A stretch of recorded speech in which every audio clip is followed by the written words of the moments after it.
ग्राम के बाद फिर 1000 ग्राम का 1 किलो, फिर 100 किलो का 1 कुंतल, 10 कुंतल का 1 टन, 10 टन का 1 मीट्रिक टन, ये इकाइयाँ बनती जाती।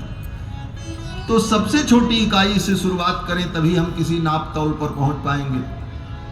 तो वेद भगवान ने कहा आनंद की सबसे छोटी इकाई क्या है? तो कहते हैं पृथ्वी का कोई प्राणी हो और वो संपूर्ण पृथ्वी का स्वामी हो, सर्वगुण संपन्न हो, उसके शरीर में कोई रोग व्याधि न हो, उसके सभी सेवक उसकी आज्ञा का पालन करते हों, उसको जो आनंद मिलता है वो आनंद की सबसे छोटी इकाई है।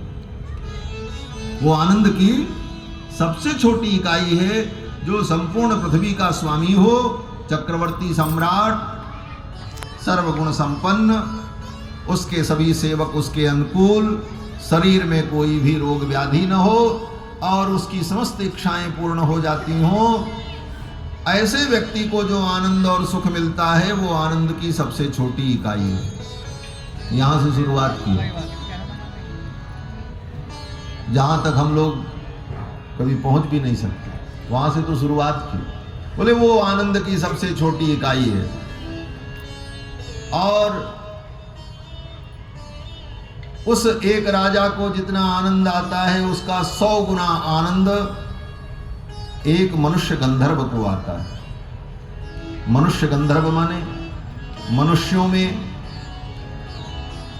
संगीत कला में जो प्रवीण है, उनको राग रागनियों के गायन में जो आनंद की अनुभूति होती है वो आनंद, उन रागनियों के गायन में उनका मन जो आनंदित होता है वो आनंद क्या है? बोले वो आनंद उस राजा से 100 गुना ज्यादा आनंद।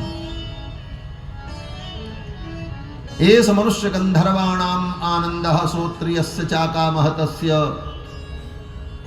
फिर वेद भगवान ने कहा उस एक मनुष्य गंधर्व को जितना आनंद आता है उसका 100 गुना ज्यादा आनंद देव गंधर्व को आता है। देव गंधर्व को जितना आनंद आता है उसका 100 गुना आनंद अजानज नाम के देवताओं को मिलता है। 100 अनाजत देवताओं का जो आनंद है, अजानज देवताओं का आनंद है, वह आनंद एक ब्रह्मलोक में रहने वाले प्राणी को होता है। इस प्रकार करते करते ब्रह्मा पर्यंत आनंद की तुलना की वेदों में। और वहां जाकर के अंत में क्या कहा? बोले वेद भगवान ने कहा अब इसके आगे आनंद का हम वर्णन नहीं कर सकते। बोले उस परमात्मा में कितना आनंद होगा? तो वेदों ने कहा वहां तक हमारी वाणी नहीं जाएगी। यतो वाचो निवर्तन्ते अप्राप्य मनसा सह आनंदम ब्रह्मणो विद्वान न विभेति कुतश्चनेति। वहां तक वाणी और मन की भी गति नहीं है, वो परमानंद। तो भगवान जो आनंद सिंधु हैं उनका नाम राम, जो आनंद सिंधु सुख राशि सी करते त्रैलोक्य सुपासी। वशिष्ठ जी ने कहा कि ज्येष्ठम रामम महात्मानम भरतम कैकई सुतम। और केकई के पुत्र जो हैं इनका नाम भरत होगा। केकई कुमार का नाम रखा भरत। दशरथ जी ने पूछा भरत का अर्थ क्या है? वशिष्ठ जी ने कहा जो सबका भरण पोषण करे उसका नाम भरत। विश्व भरण पोषण कर जोई ताकर नाम भरत असुर होई। फिर लक्ष्मण जी का नामकरण किया। वशिष्ठ जी ने कहा सौमित्रिम लक्ष्मणमिति। सुमित्रा के जो पुत्र हैं इनका नाम लक्ष्मण होगा। लक्ष्मण का मतलब बोले जिसके लक्षण बहुत अच्छे हों उसको कहते हैं लक्ष्मण। लक्षण धाम राम प्रिय, सकल जगत आधार, गुरु वशिष्ठ तहि राखा, लक्ष्मण नाम उदार। और फिर सुमित्रा जी के छोटे पुत्र का नामकरण किया और कहा इनका नाम शत्रुघ्न होगा। दशरथ जी ने कहा शत्रुघ्न का मतलब क्या है? तो वशिष्ठ जी ने कहा जिनके स्मरण से शत्रुओं का विनाश हो जाए उनका नाम शत्रुघ्न है। जाके सुमिरन तेरी पुनासा, नाम शत्रुघ्न वेद प्रकाशा। जाके सुमिरन तेरी पुनासा, नाम शत्रुघ्न वेद प्रकाशा।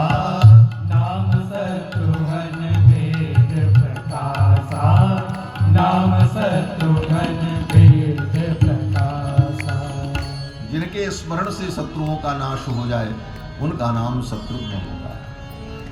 चारों कुमारों का नामकरण संस्कार किया। इसके बाद भगवान की अनेक बाल लीलाओं का वर्णन संत जनों ने किया है। श्रीमद् वाल्मीकि रामायण में महर्षि वाल्मीकि ने भगवान की बाल लीला का वर्णन नहीं किया। गोस्वामी जी ने तो बाल लीला का वर्णन किया, और गोस्वामी जी तो कहते हैं कि बाल चरित हरि बहुविधि कीना, अति आनंद दासन कह दीना। भगवान ने बहुत बाल चरित्र किया और अपने भक्तों को आनंद प्रदान किया, लेकिन वाल्मीकि जी ने भगवान के एक भी बाल चरित्र का वर्णन नहीं। नामकरण और नामकरण के तुरंत बाद आगे कहते हैं तेषाम जन्म क्रियादीनी सर्वकर्माण्य कारयत। उन चारों कुमारों के जन्म से लेकर आगे के सारे संस्कार वशिष्ठ जी ने समय समय पर कराए। काम खत्म। और फिर कहते हैं चारों भाई बड़े हो गए और सब गुरुकुल में पढ़ने गए, और पढ़ करके सर्वे वेद विदस्सूरा सर्वे लोक हिते रताः। चारों भाई पढ़ लिख करके योग्य हो गए और लोक हित में, प्रजा के हित में सदा निरत रहने लगे। सर्वे लोक हिते रताः।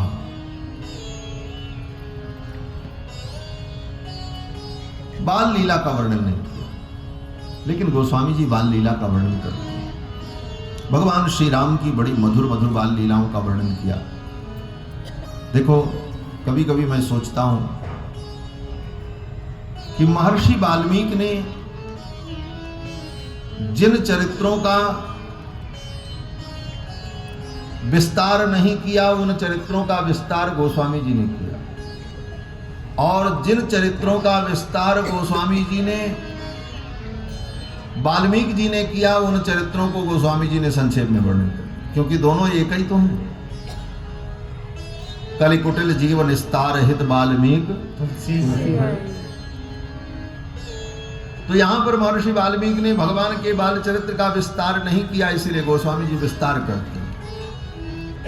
और गोस्वामी जी महाराज भगवान के अनेक बाल चरित्र का वर्णन करते हैं। भगवान के बाल चरित्र को देखने के लिए भगवान शंकर अयोध्या में आते हैं, कभी जोगी का रूप धारण करके, कभी सन्यासी का रूप धारण करके, कभी किसी रूप में आकर के अयोध्या में भगवान शंकर भगवान की बाल लीलाओं का दर्शन करते। भगवान शंकर कहते हैं, औरहु एक कहूं निज चोरी, सुन गिरजा अति दृढ़मति तोरी, काग वसुंड संग हम दोऊ, मनुज रूप जाने नहीं को, परमानंद प्रेम रस फूले, बीथिन फिरई मगन मन को। अयोध्या की वीथियों में घूम घूम करके श्री भगवान शंकर भगवान की बाल लीला का दर्शन करते। एक दिन तो भगवान शंकर महाराज जोगी बन करके आ गए और डमरू बजाते हुए, योगी बनकर नाचते हुए मैया कौशल्या के द्वार पर पहुंच गए। आज अयोध्या की गलियों में, आज अयोध्या